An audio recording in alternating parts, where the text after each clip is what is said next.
And we're back. Another edition, Stripe Show podcast. I'm your host, Travis Fulton. Thank you for making us part of your day. And this is a special one here. I've been looking forward to getting this man here on the screen next to me for quite some time because he's the coach of, well, if you follow me, you know I am the president of the Corey Connors fan club. As I've been beating the drum, Corey Connors is coming, people. The putter's gonna catch up to the ball striking, and this young man is gonna go, and we're starting to see it. And his coach, longtime coach, 10 years, joining me here all the way up in Winnipeg, Canada, Derek Ingram. I can't thank you enough for coming on. I've been looking forward to this. Yeah, me too, Travis. Thanks for having me on.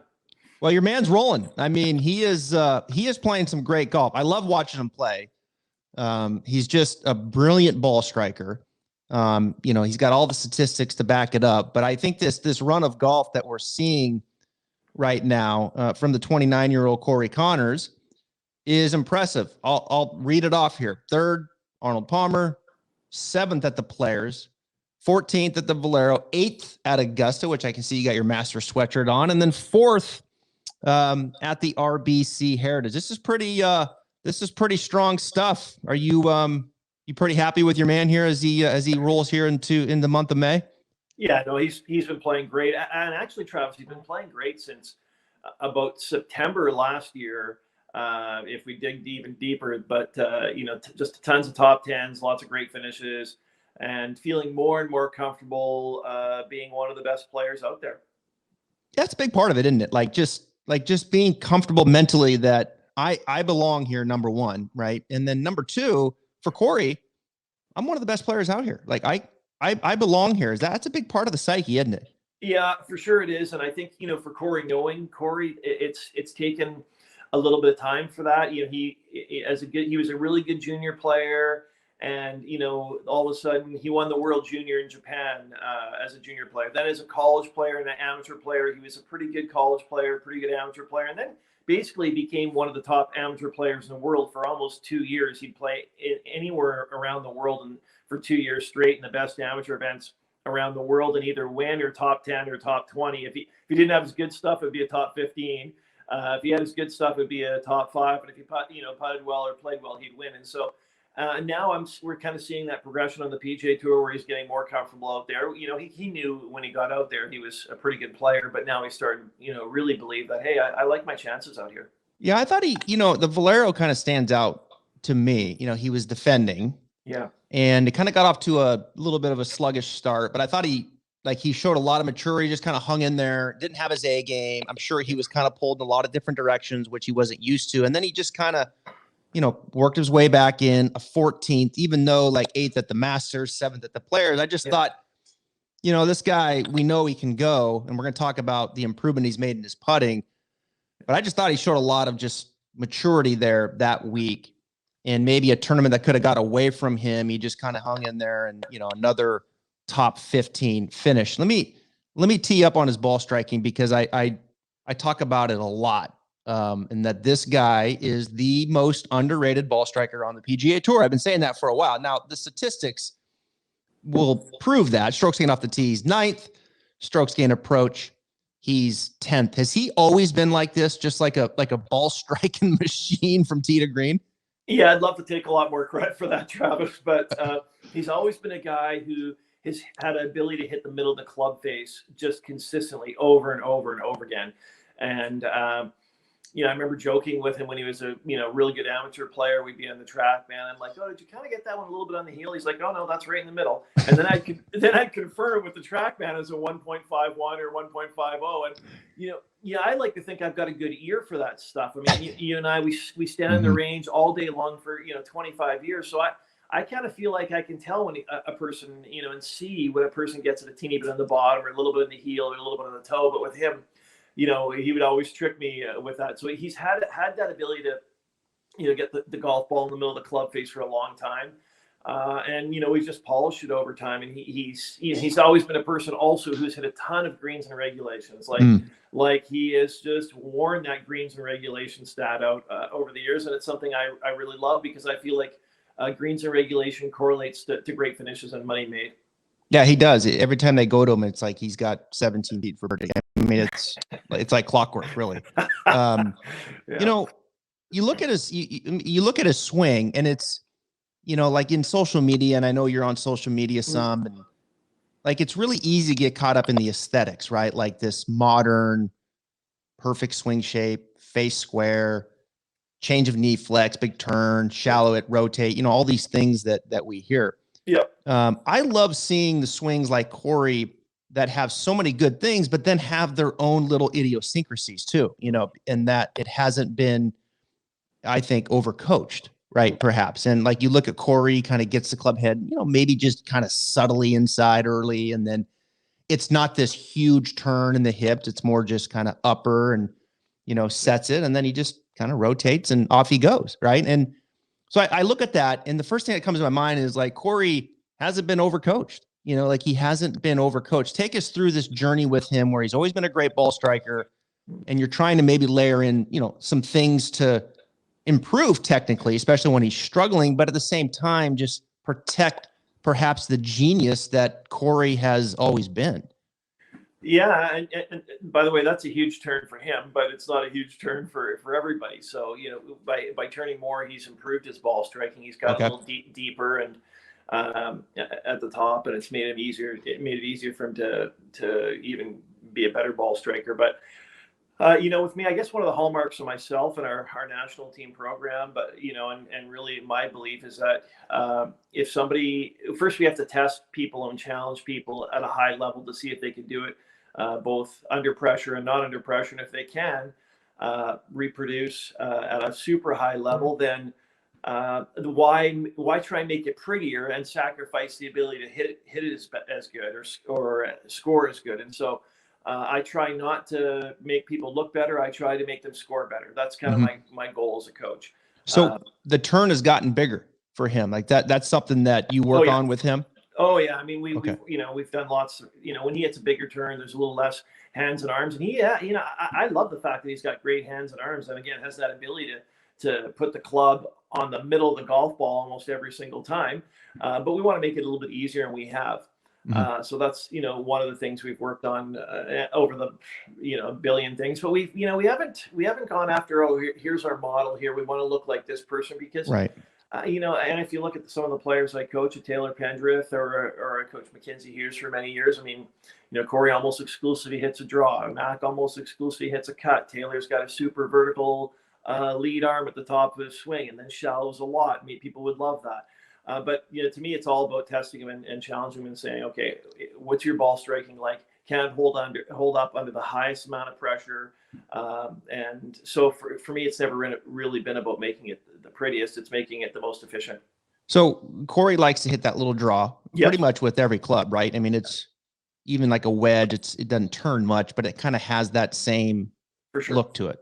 Yeah, no, there's no fades out there, Travis. I mean, if there's cuts or fades, I'm getting I jokingly say that, if he gets one cut, that it's okay. But if there's two fades or cuts, that I'm getting a text message almost immediately. And so it's not true, but he does love to see the ball drop to the left. And, at times it's been a big swinger to the left, and other times it's literally just you're standing behind him going, I know it's drawing because the spin axis and the track band or the foresight tells me it is, but it's super straight. What's his miss? Like what happens when is there something that he kind of tends to fall into, and you're like, hey, we're kind of doing this again. Let's get out of that. Is there anything there? Well, he can tend to bounce back a little bit too much and maybe get some on the heel and push it to the right, when he's off. But again, the ability to having great hands and great athleticism allows him to hit in the middle of the club face even when he's off, and so they're pretty straight. But when they're not drawing or not turning a little bit, that's when he's a little bit off. The bounce back, meaning his spine kind of falls to the right. Yeah, that's a common thing that you hear a lot of coaches talk about with professionals. They'll kind of back it up, catch it on the heel, and So if Corey gets the pressure back to his trail side, then it's almost a guarantee he's going to hit it great. And so if sometimes he tends to hang on the lead leg a teeny bit, and then maybe he might bounce back a little bit, and then we can get some overhooks or some blocks to the right.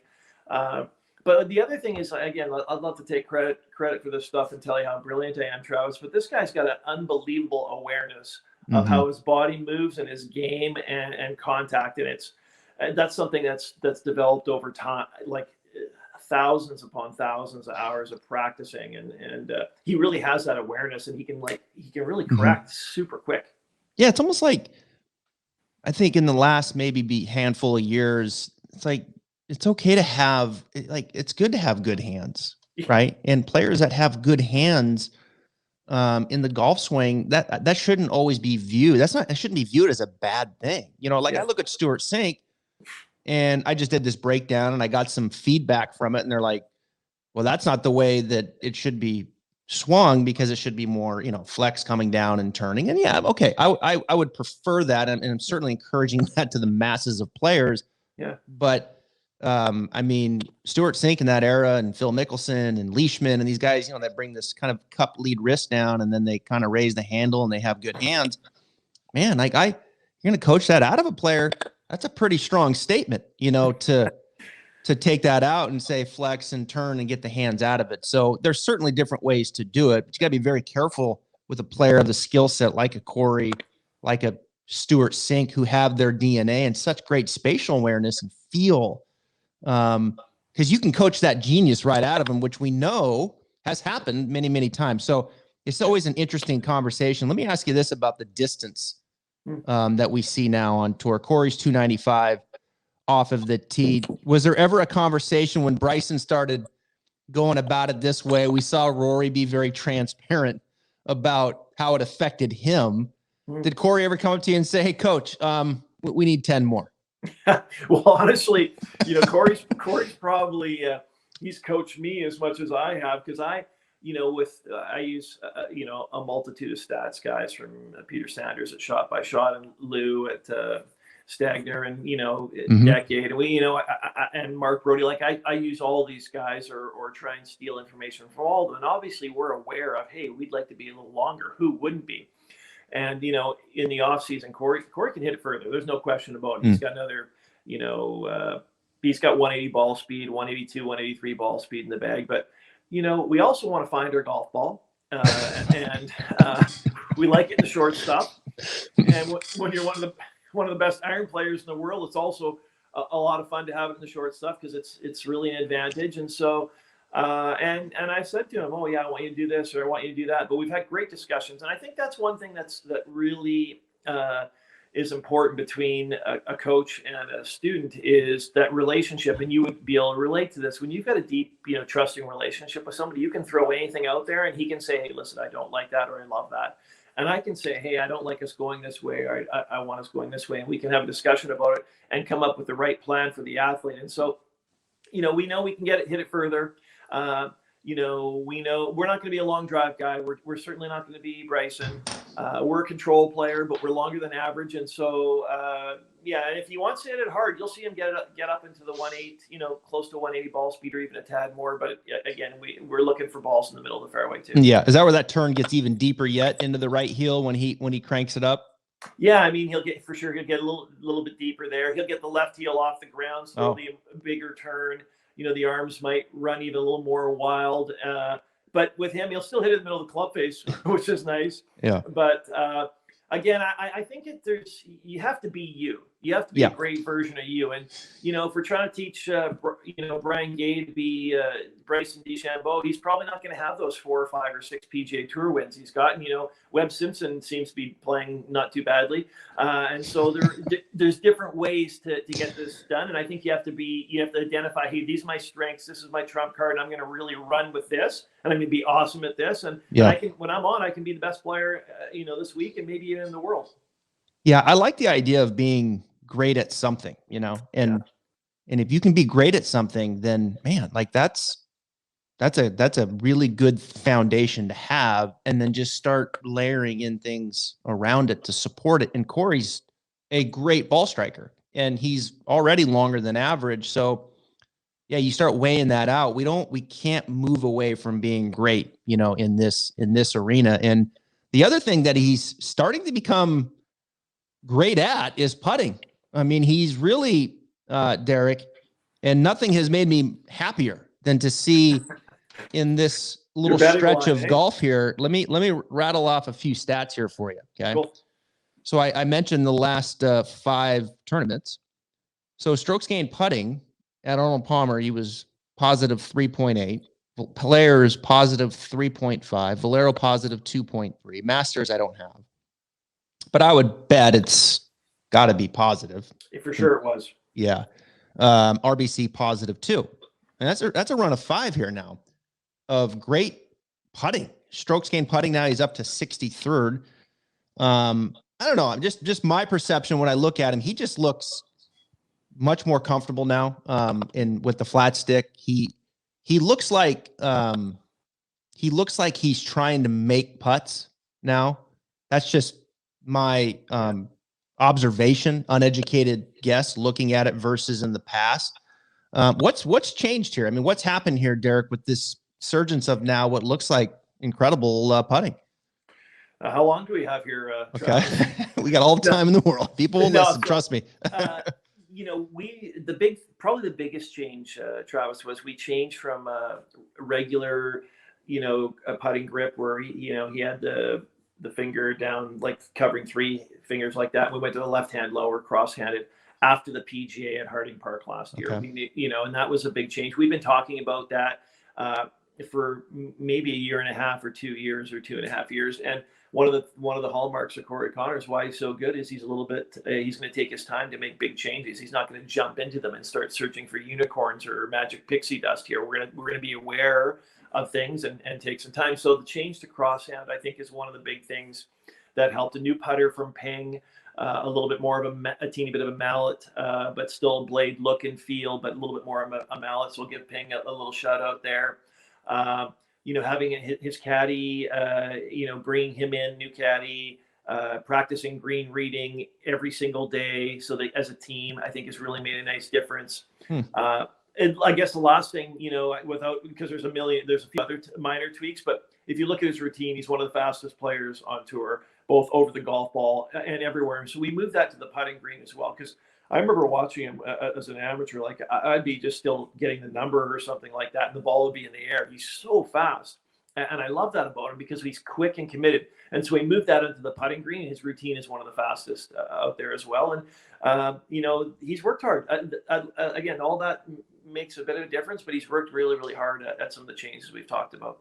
It's funny you say that, because that was I had that on my notebook here. That's the other thing that I noticed, is that he looks like he's really much quicker now and decisive too when he's putting. You could really see it this week at RBC. There was a couple times they were talking and they almost like talked over the putt because he was already hitting it. It's great stuff. Is he aware that he's got to be excited, right? Like he's aware now. Okay, my putting now, I'm gonna win. I mean, number one, I know I belong. Number two, I know I'm one of the best ball strikers in the world. And now I'm becoming a top shelf putter. Like he knows in his head, right? Like this is his best golf's ahead. Yeah, I think he's really feeling that. He is the most, humble guy you're going to find out there. Super laid back, but he's getting more and more comfortable being on the PGA Tour at the top of the leaderboard, playing with the best players. And more comfortable with this game, the golf courses. So yeah, he likes, I guess the best way of putting it might be he loves his chances. I think he also likes his chances in the big events, Travis, like the golf championships and the majors. I think he feels like, hey, I'm a major winner one day. And he's still a young man, but I think he feels like, hey, I believe I'm gonna win some of those big events as well. I think it's fair to say he's a late bloomer. He could be a bit of a late bloomer, right? It's just who he's been. He takes a little time, feels things out. And over that time, he's taking it in, building an awareness, learning, and then he gets comfortable, and then boom, he plays great. And then, and that's happened as a junior, that's happened as a college and an amateur player, and now it's happening as a professional. Talk to me about a short game. What do you think his strength is, and what would you like to see? Where do you feel like his greatest opportunity for improvement is when it comes to shots around the green? Yeah, I think the biggest thing, first of all, to go back to your earlier point, we've built a game around being one of the best drivers and best iron players that he can be. We're trying to be a great version of him. And when he does that, he's a great driver. and hardly ever misses the fairway and is long enough. And he's a tremendous iron player and almost very rarely misses green. So one of the things is, now that we're trying to improve the short game and the putting, take a little tighter lines on some of those iron shots. Because he in the past, he'd say, oh, I hit that exactly where I wanted to. And I'm like, well, that's 21 feet right of the flag. Yep, that's exactly where I was aiming. I'm like, can we move that to 15 feet or to 12 feet when you're on from the, no wind from the middle of the fairway? Can we get a little tighter on that? And I'd say that was one of the reasons why he was able to win a couple of years ago in Valero, and one of the reasons he's playing greater now. But when we make a mistake, we want to be able to get them up and down, or have chances to get them up and down. And so we have worked hard in the short game, getting the face a little bit more open in the backswing, quieting the hands and wrists out a little bit, and having a better turn back and through. Mm-hmm. Some things we've worked on, and being great at the 75% shot, Travis. Like I with your students, I wanted to be good at the basic shot you're getting 75% of the time. We want to get those up and down all the time. And then we'll start adding some crazy circus shots to the game. And I'm pushing him there to try some of those as well in practice. But you're not going to pull those out unless you do them a lot in practice and on the golf course. But in Corey's case, he takes the club back a teeny bit shut. And that's one of the things that makes him a great ball striker. He gets a little bit bowed. And, so I'm careful to work too much of that out in his short game and make him a nice short game player and a terrible ball striker. We're not going there. So we're just trying to get a little bit better in each area. And certainly we know he is a very good bunker player. If you get in there and watch him practice and play, the sound he makes is fantastic. I know his stats particularly don't indicate that, but we're very confident there. And he's getting better around the greens as well by adding some variety and touching up some technique.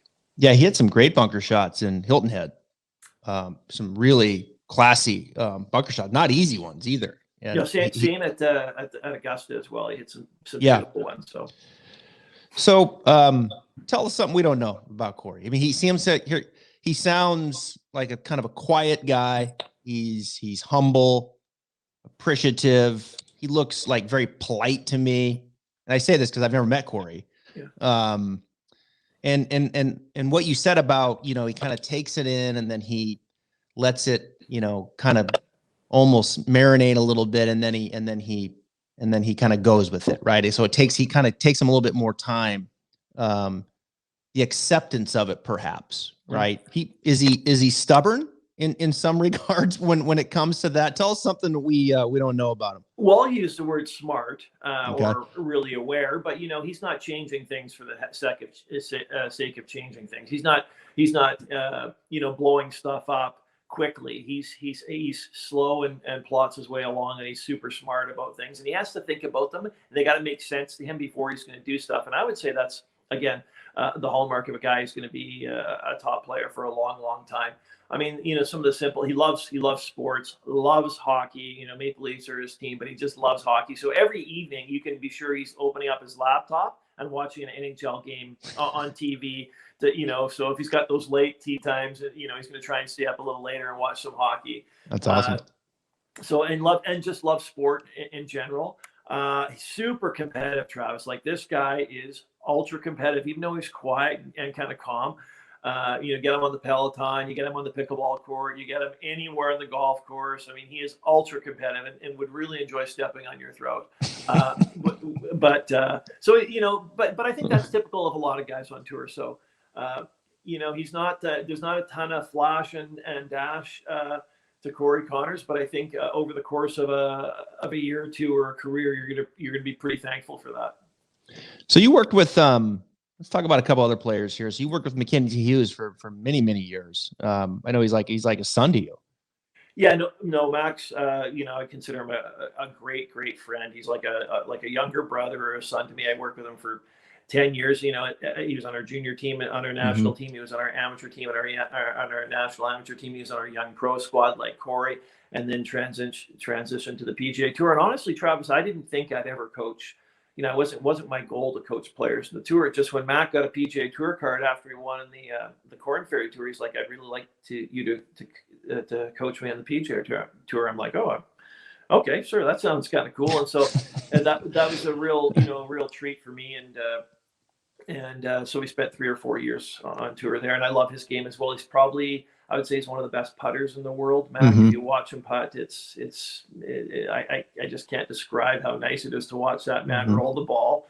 And he's got a great short game, and he's actually someone who's gained a lot of distance, with the Bryson and the Dylan Fratelli and some of the guys who are really trying to pound it. Mac's got a lot in the bag as well, and I like his game a ton. Now, there's another young guy you work with who is second on the Korn Ferry Tour right now, 21st at the U.S. Open. Taylor Penrith. He's got some big upside here as well. He's coming on. Yeah, Taylor's a guy who will almost 100% be in the PGA Tour next year with his spot in the Korn Ferry Tour Order of Merit. And it's been a long journey for Taylor. Worked with him for a long time. All three guys, incidentally, are Kent State guys, which is incredible. So they really did a nice job. Herb Page and the Kent State guys. John Mills is there now. They've done a really nice job of developing players, making it tough for them, not making it easy for them. And our national team's done the same, really trying to push them and challenge them and get them out of their comfort zone. See, Taylor's got an unreal game. I think people on tour are going to love him. He's extremely long, to the point where I can say, well, how far can you hit? And he's like, oh, well, how far do you want me to hit it? He's wiry and fast. And, I've been on the range with him where he's got 187 mile an hour ball speed. And, and I'm like, well, can you go more than that? He's like, oh yeah, for sure I can go more than that. And so, but he's also around the greens. He's got an unreal set of hands. So fantastic short game. So being super long, really straight, and having nice hands around the green is a great combo. And no one really knows about him, but people are going to know about him in the next year or 2 or 3. That's awesome. Look forward to seeing him. So what's next here? We've got Corey. As we look to the schedule here, he's not playing this week in New Orleans, but what's next for him as we kind of work up to the PGA Championship? Yeah, well, he's got still question mark on Valspar, which is after New Orleans, and I don't have the schedule in front of me, but I know the week after that is that Quail Hollow. Yep, Wells Fargo. Going to play at Quail, and he's gearing towards Kiowa and the PGA. That's a hugely important event to him, and he's got, he's at the point in his career now, he's earned the ability to focus on the World Golf Championships and majors and some of the invitationals and playing the big events and try and win those. So that's how he's building a schedule. Well, it's going to be fun to watch. You've done a great job with him. I look forward to seeing Taylor and his growth as he works himself out to the PGA Tour. And if I happen to get to a tournament and you're there, I'll text you. Love to meet you in person. And big fan of your work. Big fan of Corey. Tell him that the president of his fan club is watching, and he's very proud of him. Awesome. No, yeah, looking forward to meeting you in person, Travis. I've been a fan of yours as well for a long time. So thanks so much for having me on, dog. You bet. Derek Ingram, coach for the Canadian for the Canadian team, and coach to Corey Connors and Taylor Pendrith. Thank you for joining us here on the Stripe Show podcast. See you next time.